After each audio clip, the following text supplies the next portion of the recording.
தமிழ்நாடு முதலமைச்சர் இன்னைக்கு ஒரு குற்றச்சாட்டை வச்சிருக்கிறாரு. அதிகார நாற்காலிக்காக தான் பிரைம் மினிஸ்டர் வந்து இப்ப அடிக்கடிக்கு வராரு தமிழ்நாட்டுக்கு. நிறைய பிளட் பிரச்சனை இருக்கும்போது வரல, நம்ம கேட்ட நிதியை ஒரு பைசா கூட கொடுக்கல அப்படின்ற குற்றச்சாட்டு முதலமைச்சர் வச்சிருக்காரு.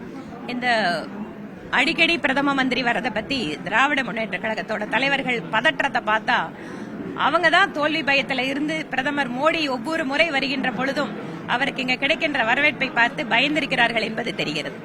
இரண்டாவது, தேசிய விளையாட்டு போட்டிகளை துவக்குவதற்கான அனுமதி கொடுத்து அதற்கான நிதியுதவி கொடுத்த போது அவரை வரவேற்பு கொடுத்து அழைத்தது விளையாட்டுத்துறை அமைச்சர் உதயநிதி ஸ்டாலின் அவர்கள். டெல்லிக்கு போய் அழைச்சார். செஸ் ஒலிம்பியாடு நடக்கும் போதும் தமிழ்நாடு கவர்மெண்ட் தான் அழைத்தது. நீங்க தானே கூப்பிடுறீங்க பிரைம் மினிஸ்டர் தமிழ்நாடு வாங்கன்னு. அப்ப கூப்பிட்டுட்டு அடிக்கடி வராருன்னு இன்னொரு பக்கம் வந்து இந்த மாதிரி புலம்புறீங்க.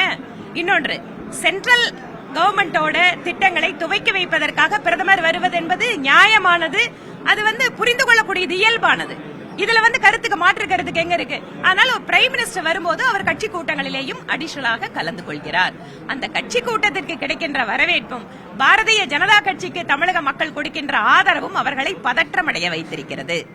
முதல் முறையா இப்போ 2 பேர் அனுப்பி அங்க தொகுதியில யார் வேட்பாளர் அப்படிங்கறது முதல் முறையா பண்றீங்க. எதற்காக? இவ்வளவு ஆண்டுகள்ல வந்து இல்லாத, எப்பவுமே டெல்லியில இருந்து ரிலீஸ் ஆகும், இது ஃபர்ஸ்ட் டைம் பண்றீங்களா? எதுக்காக? இல்ல, இதுக்கு முன்னாலே நாங்க பண்ணுவோமே. இதுக்கு முன்பாக நானே கருத்து கேட்கறதுக்கெல்லாம் போயிருக்கேன்.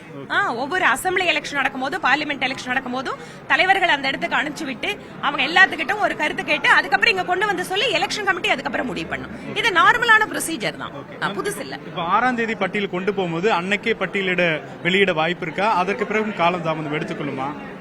அது வந்து அந்த கமிட்டி வந்து முடிச்சதுக்கு அப்புறம் எந்த மாதிரி விஷயங்கிறத தேசிய தலைமை தான் முடிவு பண்ணும். தொடர்ச்சியா வந்து கூட்டணி கட்சிகளை பார்த்துட்டு இருக்கீங்க. குறிப்பா ஓபிஎஸ் டிடிவி வந்து அவங்க பாஜக நாங்க இருக்கிறோம், கூட்டணியில இருக்கிறோம்னு சொல்லி நிறைய இடத்துல பேசுறத பார்க்க முடியுது.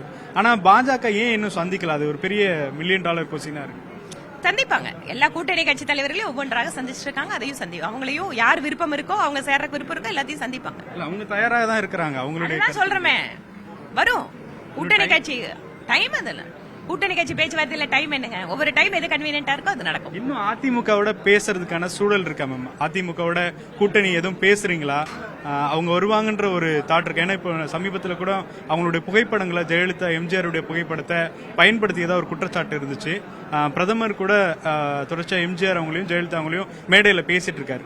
அதிமுகவை இன்னும் அழைக்கிறீங்களா மறைமுகமா? உங்க கதவுகள் வந்து அதிமுகவிற்கும் திறந்திருக்குன்னு புரிஞ்சுக்கலாம். எங்களுடைய கதவுகள் எல்லாருக்கும் திறந்தா இருக்கு. பிரதம மந்திரி 3வது முறையாக திரு மோடிஜி அவர்கள் பிரதமர் ஆகணும்னு விருப்பப்படுகின்ற, ஆதரவு கொடுக்கின்ற யாராக இருந்தாலும் பாரதிய ஜனதா கட்சி, நான் தான் எல்லாரும் தானே சொல்றேங்க. அது ஏங்க? நான் எல்லாத்துக்கும் தாங்க சொல்றேன். யார் மோடி அவர்களுக்கு ஆதரவு கொடுக்கறாங்களோ எல்லாரும் வாங்கன்னு தான் கூப்பிடுறோம்.